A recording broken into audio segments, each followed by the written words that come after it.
Merci. 5 minutes pour vous parler de la démocratie. Un challenge. Une première minute peut-être pour commencer, bien sûr, pour ceux qui me connaissent, ils trouveront ça assez logique, par une phrase de Jaurès. La démocratie française, en fait, n'est pas fatiguée du mouvement.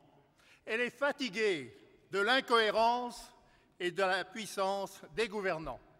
Imaginez, il y a déjà 100 ans, ça n'a pas beaucoup changé. Démocratie et laïcité, pour moi, et pour Jaurès aussi, sont deux termes identiques. La démocratie n'est d'autre que l'égalité des droits. Et l'égalité des droits, c'est la laïcité. Et pourtant, que fait-on contre ce concordat que l'on subit encore, et particulièrement dans l'Ouest, avec les subventions accordées aux écoles privées?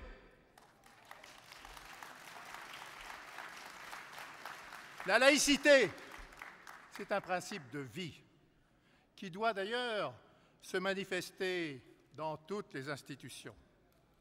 C'est un acte de foi dans l'efficacité morale et sociale de la raison et dans la valeur de la personne humaine raisonnable et éducable, et qui fait, naturellement, que l'exercice de la souveraineté n'est subordonné à aucune formule dogmatique de l'ordre religieux. Et pourtant, que subissons-nous?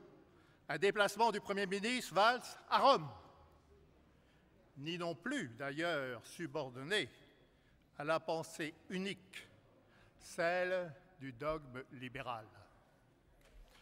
Une deuxième minute pour dire que la démocratie, telle Jaurès, est révolutionnaire. La société capitaliste, disait-il, est la terre de l'iniquité, et nous ne sortirons de l'iniquité qu'en sortant du capitalisme, et ce,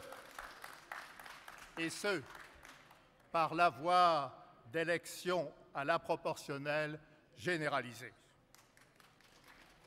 La démocratie constitue un outil révolutionnaire, et par l'action du suffrage universel, la République sert de cadre. Car la République sociale, prolongée dans le socialisme, devient l'acteur majeur, dynamisant de politiques de coopération entre les États sur le sujet fondamental de la préservation de l'écosystème.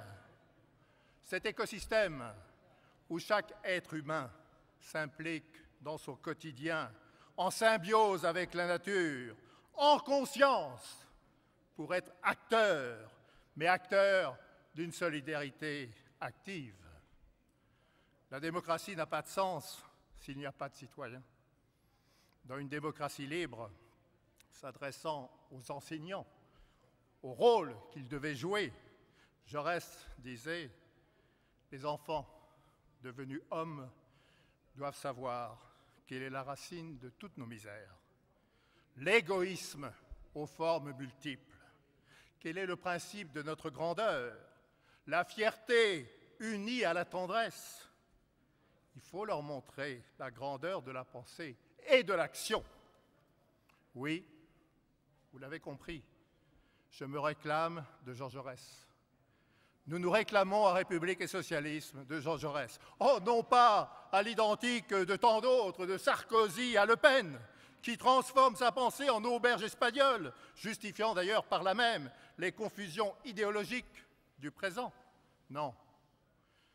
Non plus d'ailleurs en commémorant à Carmaux le centenaire de son assassinat, alors que François Hollande oublie dans son action l'idéal, dans la fameuse phrase de Jean Jaurès, « aller à l'idéal et comprendre le réel ». Oui. Oui, nous pensons à République et socialisme qu'autour de la pensée de Jaurès peut se bâtir un projet réellement démocratique et que dans une Europe se démocratisant, l'action de la France pourrait être grande si elle savait affirmer avec autorité et avec éclat un haut idéal de justice sociale et de paix internationale et surtout agir.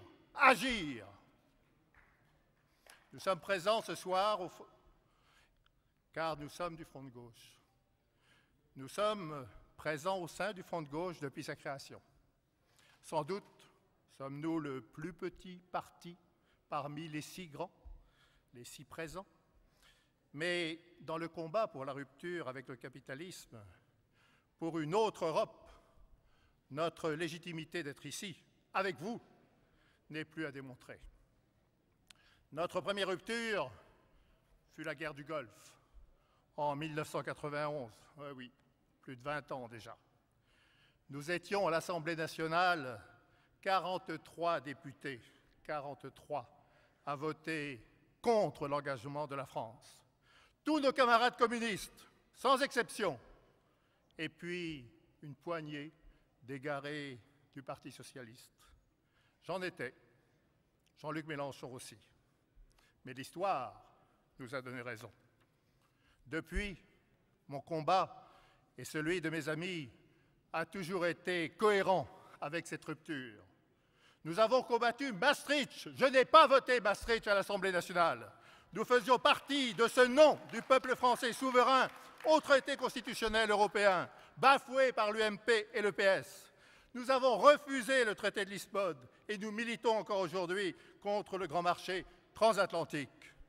Nous sommes de ceux qui pensent qu'un horizon existe pour réaliser une vraie alternative au capitalisme et au productivisme et que cela doit se faire en recherchant au sein du Front de gauche ce qui nous rassemble et non de jouer avec nos différences, mais aussi en créant des conditions de passerelle avec tous ceux qui ne supportent plus cette société, même au sein du Parti socialiste.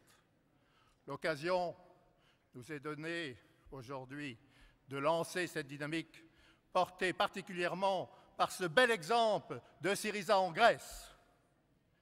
Unis et rassemblés, mes amis, mes camarades, pour reprendre et pour prendre et reprendre en main le destin de la France et ne jamais oublier que l'émancipation de l'être humain est notre but. Myriam Martin et tous nos candidats portent haut ce combat dimanche prochain. Une dynamique est lancée. Mes amis, mes camarades, ne ratons pas cette marche-là.